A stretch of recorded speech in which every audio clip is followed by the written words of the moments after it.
Did you see the new episode of The Last of Us? Yes, I did. I was thinking that the idea of like a sort of fungal infection that sweeps humanity in a way is a bit of a parallel to what Valve is doing with the Steam Deck in the sort of prosumer handheld space. You agree? Sure. Yeah. Also, oh my goodness, I recently finished God of War Ragnarok finally. Oh, it was so good. Yeah. Yeah, the Steam Deck's processor is capable of outputting Show of the weekend, show of the weekend, show of the weekend, show of the weekend, show of the weekend. Do we have to talk about the Steam Deck? Well, I bought one, so yes. You've got to justify it. Yeah, look, I bought a Steam Deck, so it's my Now it's my problem. I bought a Steam Deck, and it's my personality now. Yeah. I'm a Steam Deck kind of guy. So He's a right Steam Deck. He's a right, yeah. I like to walk around with it on my shoulder like this. Oh, this. No, it's not a Nintendo Switch, you idiot. I was like, I'm going to buy a Steam Deck because some cool kids I know bought one. Yeah. Namely Andy and Mike. Not them. Good cast of the Besties podcast that I like. But then Andy and Mike, yeah, we were having a chat, and they were like, oh, we were thinking about buying a Steam Deck, and I was like, I've been thinking about buying a Steam Deck, and then Mike was like, well, Groupthink. Yeah, Mike was like, I've already ordered one. So then, in a panic, I ordered one as well because I didn't want Mike's to arrive loads before mine did. So Mike would become an expert on the Steam Deck and have played with it loads. Yeah, before like we're the could PC channel apparently. Yeah. And Andy has ordered one as well, and now Andy has one. So we're a cool kids gang of Steam Deck owners. Oxventure filming days are quite long. Around lunchtime. And they're only getting longer thanks to the diversionary powers of the sweet, sweet Steam Deck. Ellen, I know you're just itching to wrap your mitts around this steamy lad. Mm-hmm. Would you like to hold it? Warning, it's really heavy. Warning, it's too heavy and too big. I have tiny hands. Yeah, it's too big, isn't it? That's my face. It's really shiny and it's really unflattering, the angle. I get that with the Switch though. Like when the Switch, when you'll be playing I don't know, Splatoon or Zelda or something, or Mario, and it'll occasionally fade to black to load, and you just see your face reflected, and it's like, wow, that's the face of someone too old to be playing Mario. There's a kind of disconnect between wahoo, fade to black. Wait a few seconds, and then Mario's back, and you can begin to lie to yourself again. Have you ever been playing the Switch like that, and half of it slips out your hand and just hits you really hard? You've dropped your phone on your face before, right? And it's so painful. Mm-hmm. Yeah, but you can't get any sympathy from anyone when that happens. But with the detachable, neither back. Stop hogging it. Get your own. It's Valve's go at doing the Nintendo Switch thing. So it's kind of like a Nintendo Switch, but it plays Steam games, and it's quite a lot more powerful, and it has a great big screen. And in the way of these things, that sounds like a slam dunk win, because you're like, boy, wow, imagine if the Switch was just loads more powerful and had a bigger screen and stuff. And it's a kind of little microcosm metaphor, I think, for all PC gaming. Yeah. I love PC gaming. Oh, yeah. But it's yes, it is more powerful, but when you turn the... Well, actually, you know what? It's not much more expensive than a Switch. Okay, I'm not sure, in fact, if it's even... Because, I bought the lowest capacity model, right, and a micro SD card, and use the micro SD card for storage. That's the cheapest way of getting loads of storage. But it's when you turn it on, it says validating install package, and you're like, oh yeah, PC stuff. It's got a desktop mode where you can get back to the kind of Linuxy sort of OS that underpins the whole thing, which is good if you need to be able to do that. If you want to be able to do that. But what if you are someone who doesn't want to do that, ends up in that mode by accident, and then is like, do you want to see it? Do you want to see what that mode looks like? Heck yeah! All right, so I've got another angle. Look, I can see. Yeah. So I've got you on here as well. I've got unflattering angle. You've got my unflattering Switch angle. Oh no. Yeah. And you can see it's oh no, now it's like a sort of now it's like a computer. And you know, in a way, that's the fact that you can kind of do this stuff and kind of get into the nuts and bolts of it is very, very cool if you're inclined to do that stuff. But if, like I suspect most people, you're not inclined, the fact that it's there does occasionally get in the way of everything else, because it's like, you know, it is a complicated machine. Amazingly, there's no built-in way to capture gameplay clips. I was like, because, you know, like, you do something cool, you want to be able to, like... share it with your friends or use it for a YouTube channel that you exactly, might or happen to run. ruthlessly monetize it. Yeah. So I was like, or is there? The possibilities of the Steam Deck are unlimited. So I hopped on the internet and was like, okay, well, what are the various things that you can do? And it's like, okay, well, if you head into desktop mode, you can install this kind of plug-in hub called Crankshaft. Right. And I was like, okay. And then it's like, okay, well, now go back to regular mode, having like initiated Crankshaft, and you'll be able to access all of these extra developer tools, one of which is a kind of recording method for recording the screen. Yeah. And I was like, oh, that's cool. And I tried it, and it didn't work. And then because what I was doing was so niche, I couldn't really find any forum posts from other people who'd fixed it. So, like, if you enjoy going on those little kind of DIY nuts and bolts project, if you're really into, like, emulating games, if you mess around with emulators, it's that same kind of vibe. Like, you got to go on a little journey. You know, these little computer journeys that you do, these little mini adventures. What I want this thing for, hang on, I'm just trying to figure out how to get out of desktop mode. Never seen this screen before.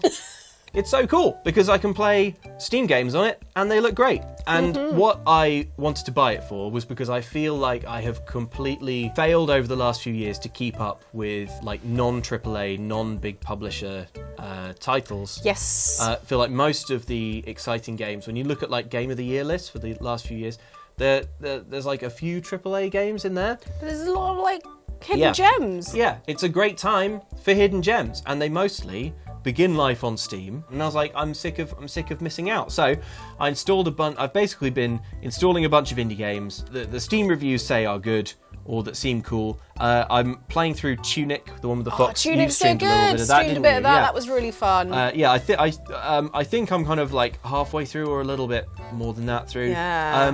I want to get back into that. This one called Vengeful Guardian Moonrider. Wow. I've installed this one I haven't looked at yet called Chained Echoes, which is supposed to be a kind of love letter to like Final Fantasy VI era sprite-based JRPGs, and those aren't games that I like. But I thought if I play the love letter to them, maybe it will make me like them. Wobble dogs, what's that? Don't know. The dogs seem to be wobbly.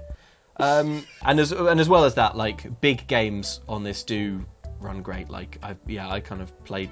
I restarted Sekiro on this. I had to remap the buttons a bit because generally this kind of gigantic, heavy controller thing with the buttons sort of like pushed up into the corner, it does sort of work okay, but the only thing that I personally don't find comfortable is getting to the L1 and R1 buttons. Right. And, you know, those From Software games make heavy use of L1 and R1 as well, you know, Ellen. Yes. So, yeah, I have found that a little bit tricky. I put Ikaruga on this, the kind of like bullet hell game that's like famously impossibly difficult, where you make your kind of ship switch colour. Right. So I'm just basically using it to kind of graze on and pick and choose like the enormous wealth of games that I've always meant to play and have missed. Because the Steam library is huge. And it's not a cheap bit of hardware, but the thing about the Switch is, as we know, Nintendo never dropped the price of anything.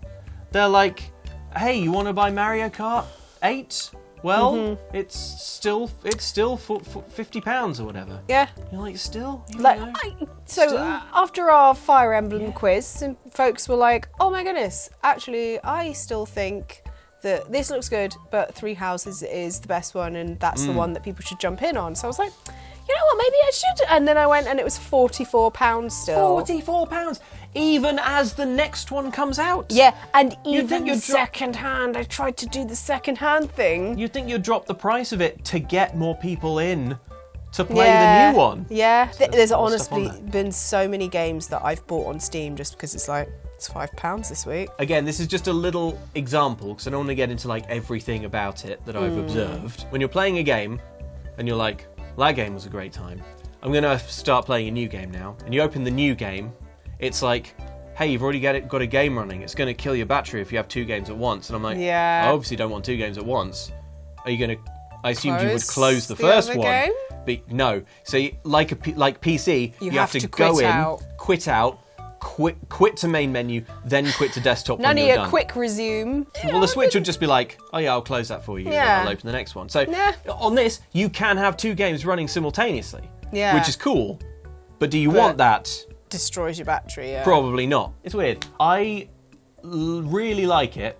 I'm super glad I bought it, and I'm really enjoying it. But I wouldn't like recommend it for everyone. Yeah. Like if someone was like, oh, I'm buying a Christmas present for the nieces and the nephews and stuff, I don't know what to get them. I wouldn't be one of those people who's like, you don't want Mario Kart, Nintendo's ripping you off there, you want to buy the Steam Deck, because Boxing Day I'm going to be having a long phone call where I do like customer support. You accidentally got to desktop mode and installed Crankshaft, and now how, you know, it's nice to be a bit excited about some technology. I spent like, it's been a while since a big console drop or anything. So I feel like I spent my 20s having to be excited and interested in new and emerging technology constantly. like for my job, and it got quite exhausting. And also, almost all new technology turns out to suck real bad. And only it's- about like 5% of it sticks. Yeah, and it's really, you know, so it's like, it was often disappointing, and I was a bit burned out on it. So actually, when they announced the Steam Deck, I wasn't even remotely excited. My honest, if I'm being honest, my feeling was, oh no, and that's another thing we've got to do. That's like me, whenever they like drop loads of games and it's like they're all coming out in November. We can't get excited if every game comes out in November. That means our Novembers are ruined. Yeah. You know, Breath of the Wild 2. Of course I'm excited for it, but there's also quite a big part of my mind that's like, what videos do we have to do? Oh no, on it? I'm going to have to be really on it that month. Are we gonna have to like push through and just play the whole thing, or like what do we do? both of us gonna? So like one of us is gonna have to like hardline the story, one of us is gonna have to go do all the side quests. Or You do we do just, one half of you know, Hyrule and I'll do the other. Yeah. Yeah. We'll split it down the middle. Yeah. And we'll meet in Don't the cross middle. the line. This is my half. Observe the line. You do all of the quests on that half of the map. I'll do all the ones on this one. Yeah. So yeah. That's actually quite a good idea. It is actually, yeah. So it was nice to kind of let myself sort of get a bit like, you know, nerdy and excited about a new toy. So yeah, Steam Deck is cool. I like it, and that's why I've decided to make it my entire personality and lifestyle. And so have Andy and Mike with a Deck Gang. That's what we call ourselves. The Deck. Jane and I call them something else. But it starts with Deck. Well, I can see that me and my sweet son are not going to get the respect we deserve here. So yeah, it's just a nice time. It's a fun games console. Well done, done. You did it. But please add like clip recording. It's stupid that that's not there. Anyway, I have no more hot takes on Steam Deck. I'll let you know in a year if I'm still playing it or if I've shamefully hidden it in a drawer. It's like in a drawer gathering dust. So set a reminder. Oh, for no. this time next year to No. ask Luke if he's still playing on his Steam Deck. No, don't do accountability. That's not what we... To do that, you need to turn airplane mode off. I'm sorry for being good. Thank you, Siri. Siri's on my team. Remind me in 1 year's time to ask Luke if he's still playing his Steam Deck. Steam Deck, set a reminder to not talk to Ellen anymore because she doesn't understand the Steam Deck lifestyle. Oh my god, it's actually... Is there? Ask Luke if he's still playing his Steam Deck. Well, of course I will. Of course I definitely will. Anyway, so that was this show the weekend. I'm sorry, it was just me talking about my new toy. I hope you found it vaguely informative. And if you didn't, then... Bye. Say something. Bye!